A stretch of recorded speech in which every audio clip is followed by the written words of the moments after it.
Assalamualaikum warahmatullahi wabarakatuh. Berjumpa kembali dalam rangka program pembelajaran jarak jauh gugus 3 Harjamukti, Kecamatan Harjamukti, Kota Cirebon. Gimana kabarnya anak-anak pagi ini?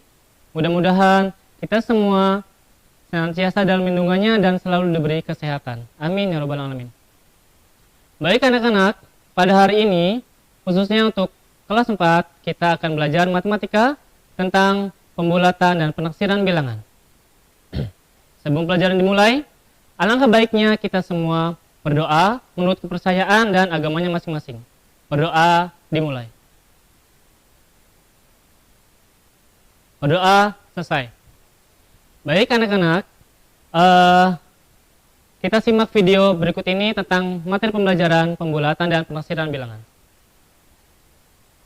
Yang pertama, Bapak sampaikan untuk kompetensi dasar hari ini, yaitu menjelaskan dan melakukan penaksiran dari jumlah, selisih, hasil kali, dan hasil bagi dua bilangan cacah maupun pecahan dan desimal.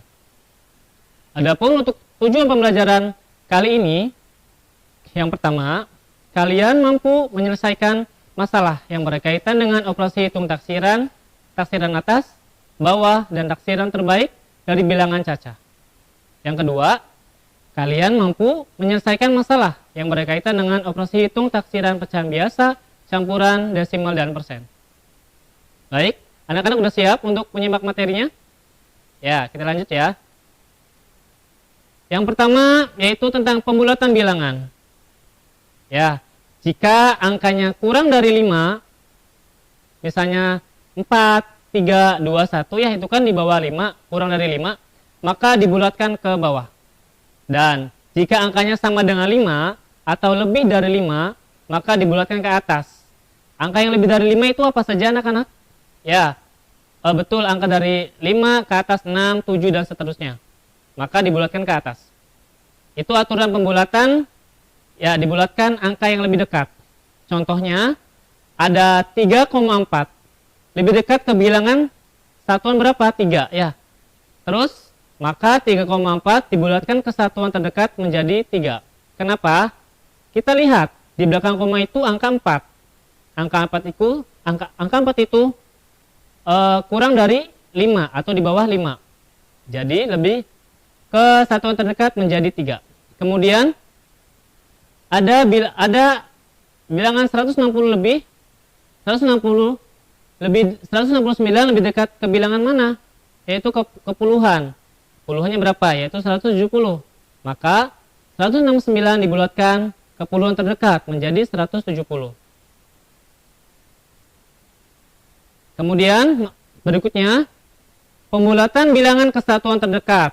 Ya, ini ada contohnya. Contoh yang pertama 2,3. Nah, angka satuannya berapa? Yang terakhir yaitu angka 3. Angka 3 itu kurang dari 5. Nah, dibulatkan ke bawah. Jadi 2,3 dibulatkan menjadi 2. Kemudian contoh yang kedua 5,7. Angka belakangnya angka berapa anak-anak? Iya, angka 7. Angka 7 itu lebih besar dari 5. Maka dibulatkan ke atas. 5,7 menjadi 6. Kemudian pembilangan puluhan ke terdekat. Contoh yang pertama yaitu ada angka 14. Angka 14 itu kita lihat di belakang angka 1 itu angka berapa? Iya, angka 4. Angka 4 itu kurang dari 5. Kalau dibulatkan ke bawah, 14 menjadi 10. Kemudian ada contoh yang kedua yaitu 76. Di belakang angka 7 yaitu ada angka 6. Perhatikan, angka 6 itu lebih dari 5. Maka dibulatkan ke atas sehingga 76 dibulatkan menjadi 80. Ini contoh ke puluhan terdekat. Kemudian materi berikutnya yaitu tentang taksiran. Taksiran, mungkin kalian pernah dengar apa itu taksiran? Ya, betul. Taksiran itu disebut juga perkiraan atau kira-kira. Lambang taksiran seperti sama dengan tapi agak bergelombang. Ya. Ada 3 macam cara menaksir hasil operasi hitung. Yang pertama, taksiran atas. Ada yang tahu taksiran atas itu apa? Ya, Taksiran atas dilakukan dengan membulatkan ke atas bilangan-bilangan dalam proses hitung. Contohnya 22 dikali 58. Ya, kita langkah-langkahnya berikut ini. 22 dibulatkan ke atas menjadi berapa? 30. Ya, karena kita ketaksiran ke atas. Kemudian 58 dibulatkan ke atas menjadi berapa? Ya, betul, menjadi 60. Maka taksiran 22 dikali 58 adalah menjadi 30 dikali 60. Sehingga hasilnya 1800. Ya, ini contoh dari taksiran atas. Kemudian kita ke taksiran bawah. Apa itu taksiran bawah? Ada yang tahu? Ya, taksiran bawah dilakukan dengan membulatkan ke bawah bilangan-bilangan dalam proses hitung. Jadi dibulatkan ke bawah ya. Contohnya ya bilangan tadi 22 dikali 58. Kita perhatikan langkah-langkahnya. 22 dibulatkan ke bawah menjadi berapa? 20 ya. Kemudian 58 dibulatkan ke bawah menjadi berapa? 50. Nah, sehingga taksiran 22 dikali 58 menjadi 20 dikali 50. Sehingga hasilnya 1000. Ya. Jadi taksiran itu sama saja dengan dibulatkan biar genap gitu. Misalnya 58 kan kayaknya kurang enak ya. Jadi kalau di taksiran ke bawah menjadi 50 saja. Kemudian 22 kita taksiran ke taksiran bawah menjadi 20. Nah, sehingga hasilnya 20 dikali 50 menjadi 1000. Kemudian ada taksiran terbaik. Kok ada sih taksiran terbaik? Kenapa? Ya, taksiran ini dilakukan dengan membulatkan bilangan-bilangan dalam operasi hitung menurut aturan pembulatan yang terdekat dengan angkanya. Contohnya kayak tadi. Seperti tadi contohnya ya. 22 dikali 58. Kita lihat langkahnya. 22 menurut aturan pembulatan dibulatkan menjadi 20. Ya, kemudian 58 menurut aturan pembulatan dibulatkan menjadi 60. Jadi taksiran 22 dikali 58 adalah 20 dikali 60. Sehingga hasilnya 1200. Nah, seperti ini taksiran terbaik. Jadi taksiran yang dibulatkan ke bilangan angka yang terdekatnya. 22 itu lebih dekat kemana ya? Ke 20. Oh iya, jadi mirip-mirip seperti taksiran bawah gitu. Kemudian kita beralih ke taksiran pecahan biasa. Ya, sekarang kita ke taksiran bilangan pecahan. Yang pertama, menaksir hasil operasi hitung dengan cara membulatkan pecahan ke satuan terdekat. Kemudian taksiran kita ke taksiran pecahan biasa.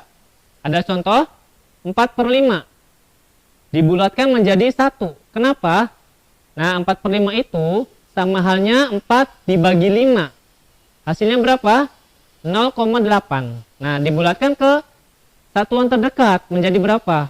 0,8 itu karena angka di belakang komanya 8 lebih dari 5 ya, angka 8 itu lebih dari 5, maka kita bulatkan ke terdekat yaitu menjadi 1.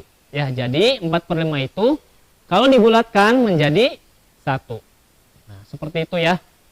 Kemudian taksiran pecahan campuran. Nah, gimana nih Pak, bingung? Ada contohnya. Ada 4/3, 4 ditambah 1, 1/3. Nah, ini contoh pecahan campuran. Dengan kita contoh dengan taksiran atas ya.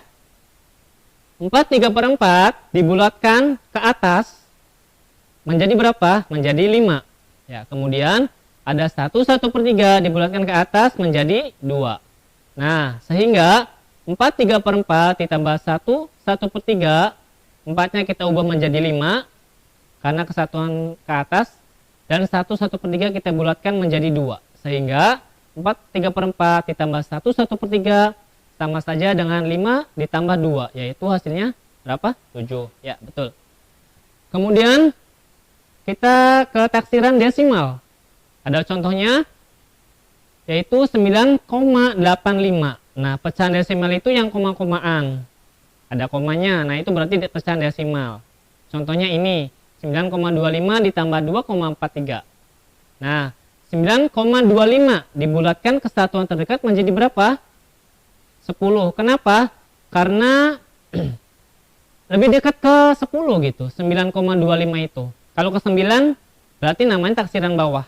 Nah, ini lebih dekat ke taksiran atas, yaitu pecahan 9,25 pecahan desimal kita ubah menjadi angka 10. Nah, kemudian 2,43 dibulatkan ke satuan terdekat menjadi berapa?